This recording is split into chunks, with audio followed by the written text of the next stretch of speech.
नमस्कार। कहानियों के इस सफ़र में आप सबका बहुत स्वागत है। आज हम सुनेंगे यशपाल जी की कहानी तुमने क्यों कहा था मैं सुंदर हूँ। कहानी शुरू करने से पहले आप सबसे मेरा विनम्र निवेदन है, यदि मेरे द्वारा सुनाई गई कहानियाँ आप सबको पसंद आती हों तो कृपया मेरे चैनल को सब्सक्राइब करें और अपने मित्रों में भी साझा करें। तो चलिए शुरू करते हैं कहानी। लौटते समय डॉक्टर साहब, माया के जेठ, उनके पड़ोसी निगम और निगम की माँ चाची सबसे अपील कर जाते, आप लोग इन्हें समझाइए, कुछ खिलाइए पिलाइए और हंसाइए। निगम साधारण, स्वस्थ, परिश्रमी और महत्वाकांक्षी व्यक्ति हैं। वह चित्रकार हैं। पिछले वर्ष दिसंबर में वह अमेरिका में होने वाली एक प्रदर्शनी में भेजने के लिए कुछ चित्र बना रहा था। उसे इन्फ्लुएंजा हो गया। बीमारी में विश्राम न करने के कारण उसका बुखार टिक गया। डॉक्टरों के परामर्श से इलाज में जलवायु की सहायता लेने के लिए वह भुआली चला गया। उसे तुरंत ही लाभ हुआ। स्वस्थ हो जाने पर वह जरा और मृत्यु पर जीवन की विजय का एक चित्र बनाना चाहता था। इसी भावना को अपने चारों ओर अनुभव कर रहा था। स्वास्थ्य और जीवन के प्रति माया के निरुत्साह से उसके मन में दर्द सा होता था। माया के गुमसुम और चुप रहने पर भी निगम को चाची से यह मालूम हो गया था कि माया आगरा के एक समृद्ध कायस्थ वकील की तीसरी पत्नी है। 24-25 वर्ष की आयु में भी उसकी गोद सूनी रहने पर भी वह कानूनन वकील साहब के 5 बच्चों की माँ है। माया के विवाह से पहले वकील साहब की पहली पत्नी 2 लड़कियां, 1 लड़का और दूसरी पत्नी 2 लड़कियां छोड़कर बारी बारी क्षय रोग से चल बसी थी। जब वकील साहब की आयु प्रायः 46 वर्ष की थी, तब उन्होंने गृहस्थी संभालने और अपना अकेलापन दूर करने के लिए माया को अपनी पत्नी के रूप में स्वीकार कर लिया था।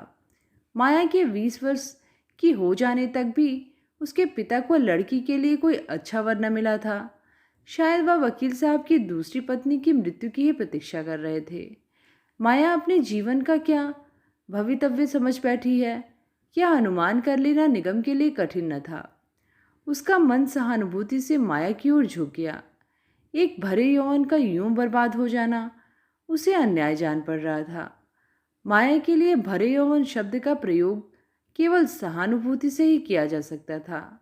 आयु 24-25 की ही थी। शरीर भी छरहरा और ढांचा सुडौल था। सलोने चेहरे पर नमक भी था, परंतु आंसुओं की नमी से सिलकर बहा जा रहा था। आंखों के नीचे और गालों में गड्ढे पड़ गए थे, जैसे किसी अच्छे खासे बने चित्र पर पानी पड़ जाने से रंग बिगड़ जाए और केवल बाह्याकृति ही बची रहे। निगम ने जिस नेक नियति और मन की सफाई से आत्मीयता का आक्रमण किया, उसकी उपेक्षा और विरोध दोनों ही संभव न थे। हाथ में ताश की गड्डी फरफराते हुए वह चाची से घर और चौके का काम छुड़वाकर उन्हें जबरदस्ती बरामदे में बुला लेता और फिर माया के जेठ को संबोधन करता, आइए मुंशी जी, 2-2 हाथ हो जाए। इसके साथ ही माया से भी खेल में शामिल हो जाने का अनुरोध करता। बिरादरी के नाते वह माया को निधड़ सक्सेना भाभी कहकर संबोधित करता। तुरब का ही खेल चलता। निगम बड़े जोश से वो मारा पापड़ वाले को चिल्लाकर गलत पत्ता चल देता और फिर अपनी भूल पर विस्मय में अरे पुकार कर सबको हंसा देता। माया के रक्तहीन होठ भी मुस्कुराए बिना न रह सकते। निगम फिर चुनौती देता, आप हंसती हैं? अच्छा, आप के लीजिए, या देखिए, खरा खेल फरक्काबादी। और फिर वैसी ही भूल हो जाती। ताश के खेल के अतिरिक्त निगम की आप बीती हंसोड़ कहानियों का अक्षय भंडार भी माया को विस्मय से सुनने के लिए विवश कर देता। माया की उदासी कुछ पल के लिए दूर हो जाती। वह कभी माया को कोई कहानी की पुस्तक, पत्रिका या चुने हुए चित्रों का एल्बम भी दिल बहलाने के लिए दे देता। निगम ने उन चित्रों को अपने व्यवसाय में उपयोग के लिए चुना था। उनमें अनेक देशी विदेशी अध्यके और नग्न चित्र भी थे। इनका उपयोग निगम अपने चित्रों में अंगों के अनुपात ठीक रखने के लिए करता था। माया को एल्बम देते समय शिष्टाचार के विचार से ऐसे चित्र निकाल देता था।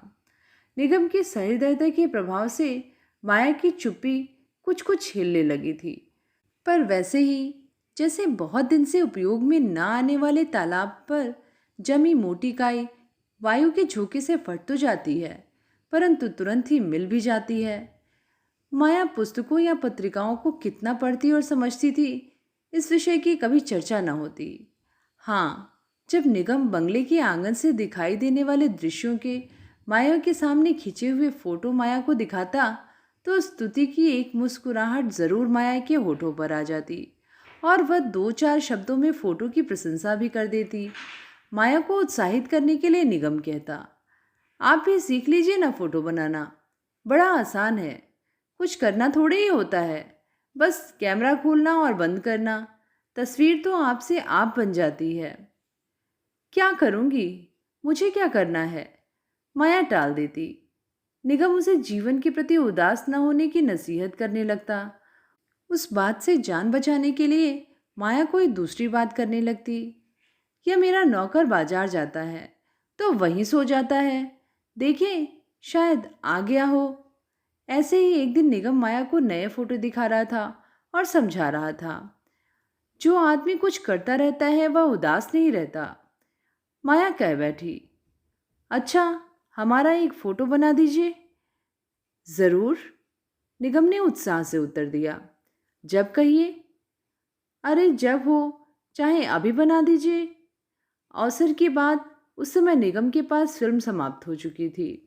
फिल्म समाप्त हो जाने की बात बताकर उसने विश्वास दिलाया कि किसी दिन वह खुद या उसका नौकर करम सिंह नैनीताल जाएगा तो फिल्म लाकर सबसे पहले माया का फोटो बना देगा।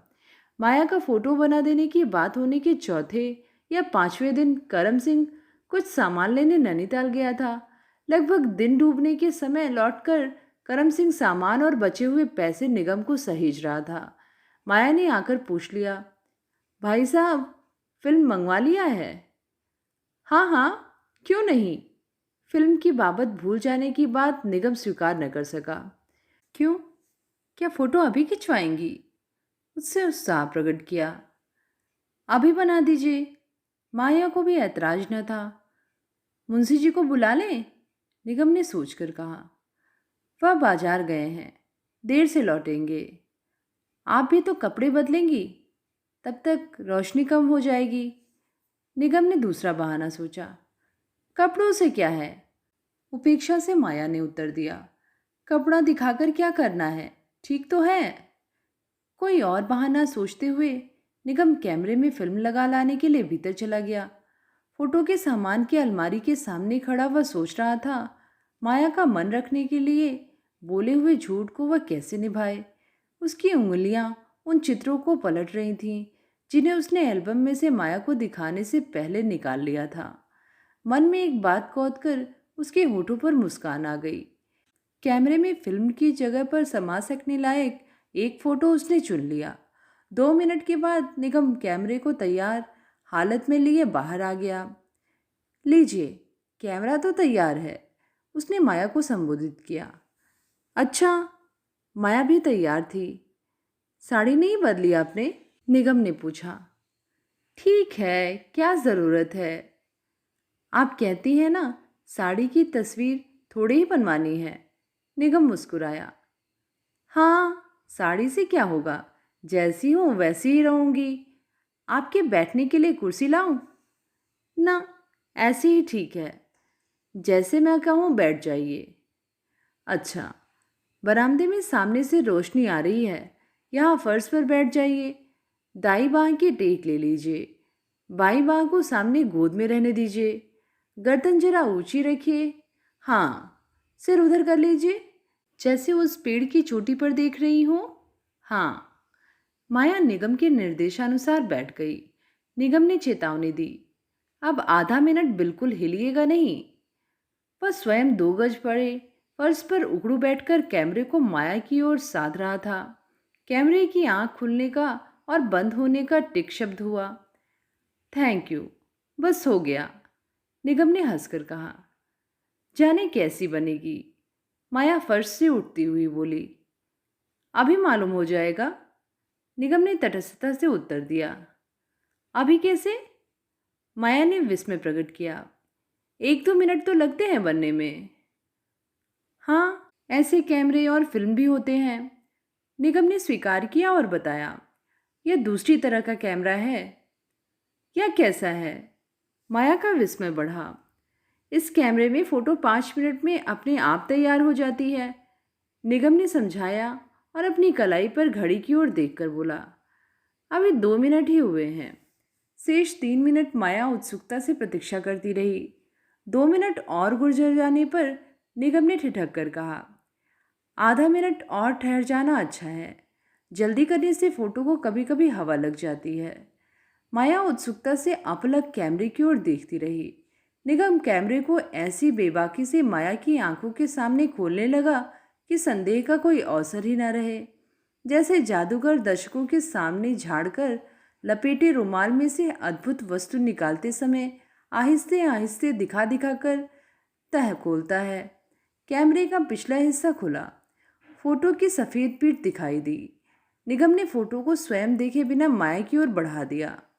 माया का हाथ उत्सुकता से फोटो की ओर बढ़ गया था, परंतु फोटो आंखों के सामने आते ही हाथ से गिर गई।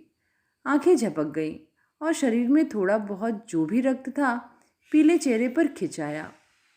क्यों? भोले स्वर में निगम ने विस्मय प्रकट किया। क्या हमारा फोटो है?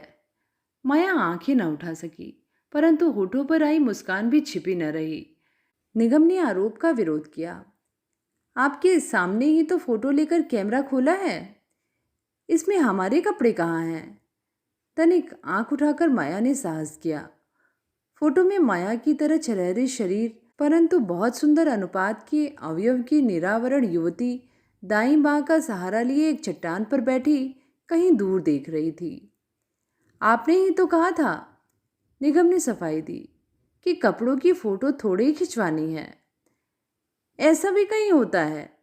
माया ने झेप से अविश्वास प्रकट किया और उसका चेहरा गंभीर हो गया। ओहो, निगम ने परेशानी प्रकट की। आपने क्या एक्सरे नहीं देखा कभी? ऐसा भी कैमरा होता है जिसमें शरीर के भीतर की हड्डियां और नसें आ जाया करती हैं। अपना कैमरा दिखाकर वह कहता गया, इस कैमरे से कपड़ों के भीतर से शरीर की फोटो आ जाती है। यदि आप पूरे कपड़ों समेत चाहती हैं तो मैं दूसरे कैमरे से वैसे ही खींच दूंगा। माया ने एक बार फिर फोटो को देखने का प्रयत्न किया, परंतु देख न सकी। उसका चेहरा गंभीर हो गया। वह उठकर अपने कमरे में चली गई। निगम भी कैमरा और चित्र लिए अपने कमरे में चला गया।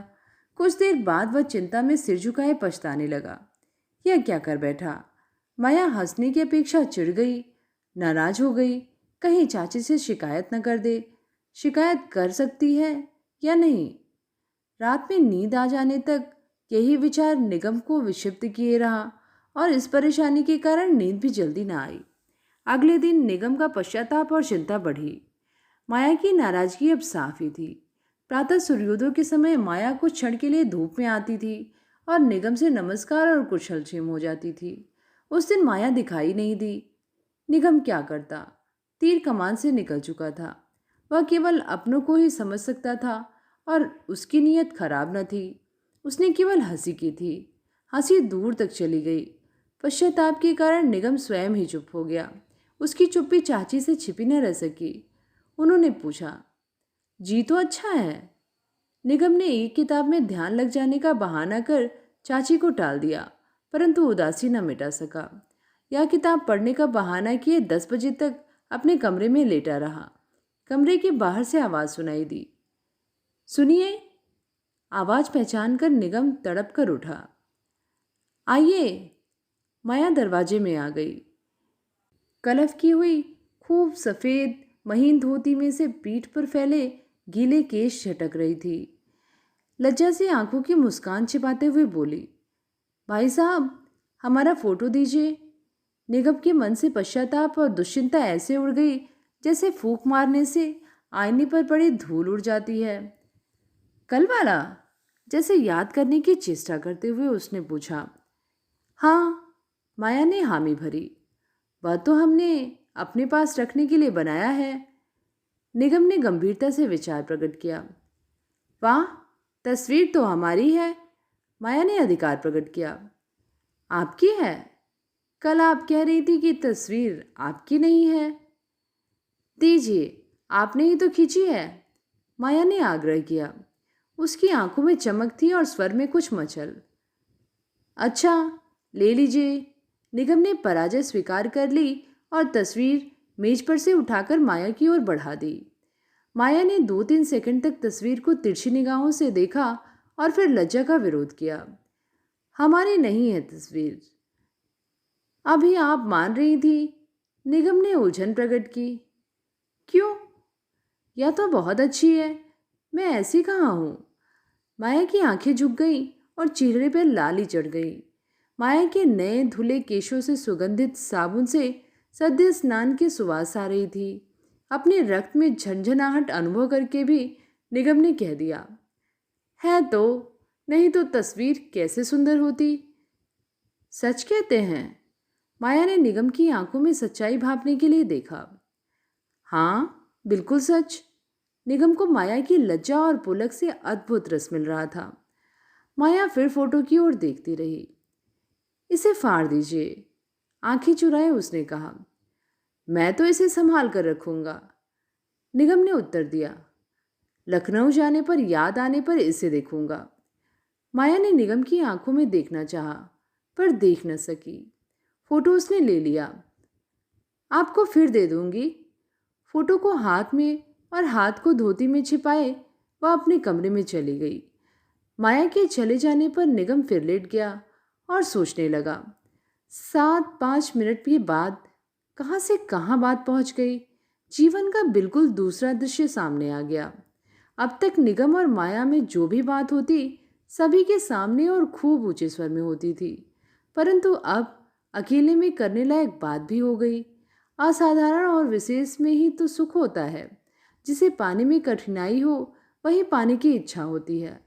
अकेले में और दूसरों की पहुंच से परे होने पर निगम कह उठता, वो तस्वीर आपने लौटाई नहीं। तस्वीर तो हमारी है, पर अच्छी थोड़ी ही है। माया होठ बिचका देती। हमें तो अच्छी लगती है। आप यूं ही कहते हैं।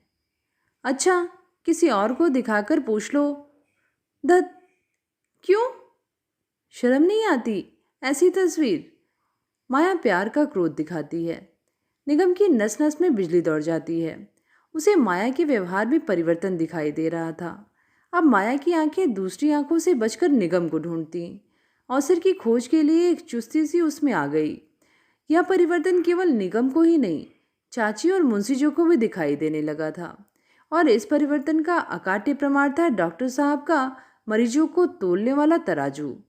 तराजू ने पहले सप्ताह माया के वजन में आधा पाउंड बढ़ती दिखाई और दूसरी सप्ताह 1 पाउंड।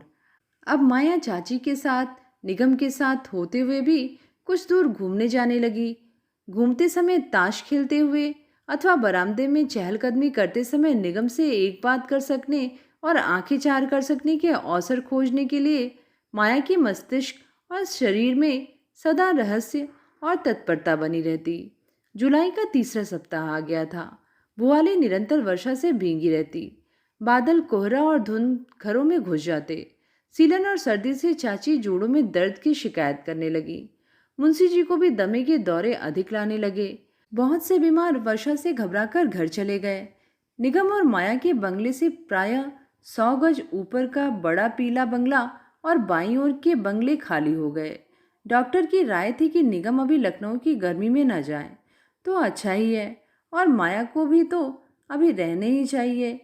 उसकी अवस्था तो अभी सुधरने ही लगी थी। आकाश में घटाटोप बादल बने रहने पर भी माया की आंखों में और चेहरे पर उत्साह के कारण स्वास्थ्य की किरणें फैली रहती। माया की आंखों का साहस बढ़ता जा रहा था। जब तब निगम से आंखें चार हो जाती। वह भी उसकी सुखद उष्णता का अनुभव किए बिना न रहता। शरीर में एक वेग और शक्ति का सुखद अनुभव होता। अपने अस्तित्व और शक्ति के लिए माया का निमंत्रण पाकर उसे ग्रहण करने, माया को पा लेने की अदमनीय इच्छा होती। निगम को माया से शायद रोग की छूत लग जाने की आशंका थी। अपने को यूं रोके रहने में भी संतोष था, जैसे तेज दौड़ने के लिए उतावले घोड़े की रास खींचकर रोके रहने में शक्ति, सुख और गर्व अनुभव होता है। निगम और माया दोनों जीवन की शक्ति के उफान की अनुभूति से उत्साहित रहने लगे। वर्षा के कारण घूमने का अवसर अब कम मिल पाता था। निगम शरीर को कुछ स्फूर्ति देने के लिए छाता ले बाजार तक हो आता था। माया उसकी आंखों में मुस्कुराकर उलाहना देती। आप तो अकेले ही घूम आते हैं, हमारा घूमना ही बंद हो गया है। चाची कहीं जा नहीं पाती। दिन भर पानी बरसता रहा था। माया ने चाहा कि ताश की बैठक जमे, परंतु मुंशी जी के दमे के दौरे और चाची के दर्द के कारण जम न पाई। माया ने कई बार बरामदे के चक्कर लगाए, रहा न गया तो निगम के कमरे के दरवाजे पर जाकर पुकारा। सुनिए, निगम ने स्वागत से मुस्कुराकर कहा। आइए, झुंझलाहट के स्वर में माया ने शिकायत की। क्या करे भाई साहब, कोई किताब ही दे दीजिए, बैठे बैठे दिन कटता ही नहीं। निगम ने पूछा, कैसी पुस्तक चाहिए, तस्वीरों वाली? धत, बड़े वैसे हैं आप। निगम ने पत्रिका उठाकर दे दी। उठती अंगड़ाई को दबाकर निगम की आंखों में मुस्कुराती हुई माया पत्रिका ले लौट गई। माया कुछ देर बाद पत्रिका लौटाने आई। पढ़ने में जी नहीं लगता भाई साहब। मुस्कुराकर उसने निगम की आंखों में देखा और फिर आंखें झुकाए दबे स्वर में बोली, कहीं घूमने नहीं चलते? चलो, कहाँ चले? निगम ने वैसे ही स्वर में योग दिया। ऊपर का पीला बंगला तो खाली है। माया के चेहरे पर सुर्खी दौड़ गई। आप नीचे सड़क से घूमकर चले आइए। निगम के शरीर का रक्त बिजली का तार छू जाने से खौल गया।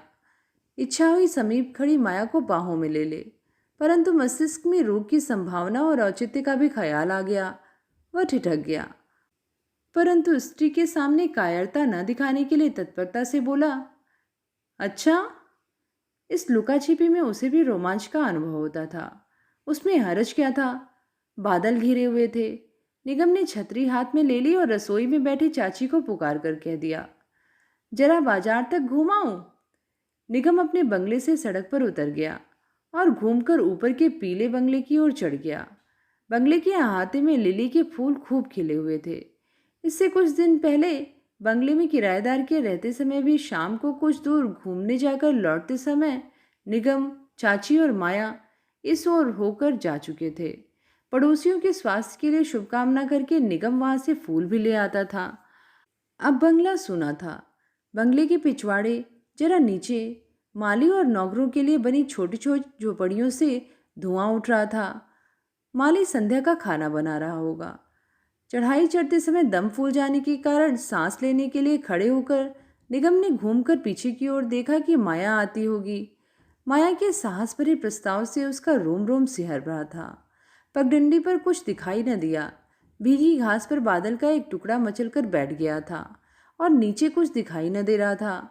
बरामदे में कुछ आहट सी पाकर निगम ने देखा। माया सामने के बड़े कमरे के दरवाजे में उससे पहले ही खड़ी मुस्कुराती हुई बाँह उठा उसे आ जाने का संकेत कर रही थी। वह आगे बढ़ कमरे में चला गया। एकांत में माया के इतने निकट होने से उसका रक्त तेज हो गया। चेहरे पर चिंचिनाहट अनुभव होने लगी। माया का सीना भी चढ़ाई पर तेजी से आने के कारण अभी तक लंबे श्वासों से ऊपर नीचे हो रहा था। उसके चेहरे पर ऐसी सुर्खी और सलोनापन था कि निगम देखता रह गया। घने बादलों और धुंध से छाए आकाश के कारण किवाड़ों और खिड़कियों के शीशे से केवल इतना प्रकाश आ रहा था कि शरीर की आकृति भर दिखाई दे सकती थी। किराएदारों के चले जाने के बाद सफ़ेद निवाड़ से बुना खाली पलंग अंधेरे में उजला दिखाई दे रहा था और वार्निश की कुछ कुर्सियां छाया जैसी। माया ने किवाड़ बंद कर दिए। निगम ने घबराहट सा अनुभव किया, वैसे ही जैसे उत्साह में किसी खंदक को मामूली समझकर कूद जाने के लिए किनारे पर आकर खंदक की वास्तविकता देखकर होती है। माया उसके बिल्कुल समीप आ गई थी। माया ने हाँफते हुए पूछा, हमारा फोटो अच्छा था? सच कहिए। और वह जैसे चढ़ाई की थकान से खड़ी न रह सकने के कारण धम से पलंग पर बैठ गई। अंधेरे में भी निगम को उसकी आंखों में चमक और चेहरे की आग्रहपूर्ण मुस्कान बिना देखे ही दिखाई दे रही थी। निगम का हृदय धक धक कर रहा था।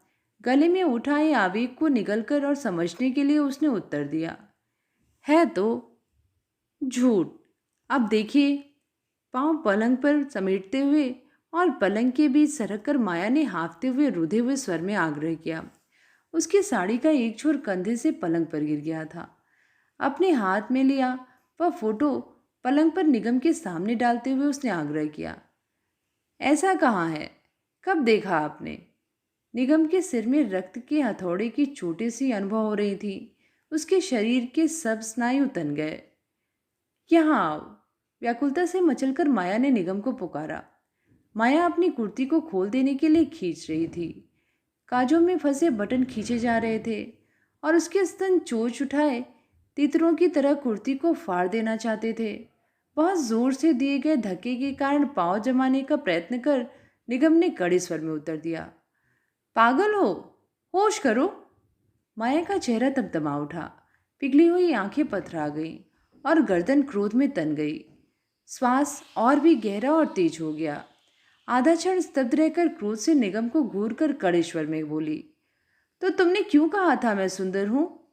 आंचल को संभाले बिना झपाटे से फर्श पर खड़ी हो दोनों हाथों की मुट्ठियां बांधे आंसुओं से जबडबाई आंखों में चिंगारियां भर उसने होठ चबाकर धमकाया, जाओ जाओ, हट जाओ।